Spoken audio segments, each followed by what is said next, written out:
अवहेलित विजु पट्टनायक पैतृक गाँ घू नुआ गाँ। प्रबाद पुरुष विजु पट्टनायक 108तम जन्म जयंती भंजनगर ब्लॉकर विभिन्न स्थान में पालन हो जाइछि।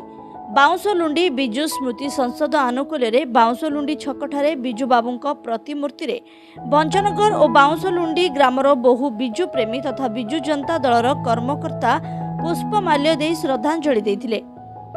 भंजनगर ब्लॉक विजु जनता दल सभापति राजेंद्र प्रधान, विजु स्मृति संसद सभापति संग्राम किशोरी आरुख, भंजनगर विज्ञापित अंचल परिषद अध्यक्ष गोप महापात्र, पूर्वतन ब्लॉक अध्यक्ष भवानी शंकर प्रधान, लिंगराज प्रधान, सुधीर रंजन बेहरा, पंचानन पाल, समाजसेवी सुलपाणी शतपथी प्रमुख उपस्थित थिले।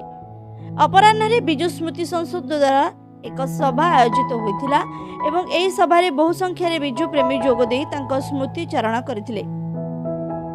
सेहिपरि प्रबाद पुरुष विजु बाबूंको आज 108तम जन्म जयंती अवसर में निज पैतृक ग्राम घू नुआ गाँव में पालित हो जाइछि।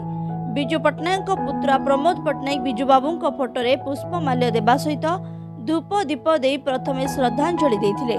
तत्सहित ग्रामर बहु कुनी कुनी पिलांकु डाकी खाता कलम देवा सहित मिष्टान्न बंटन करथिले और यह सहित विजु बाबूंको बासस्थान सहित पैतृक ग्राम आज अवहेलित अवस्था रहिथिबारु दुख प्रकाश करथिले।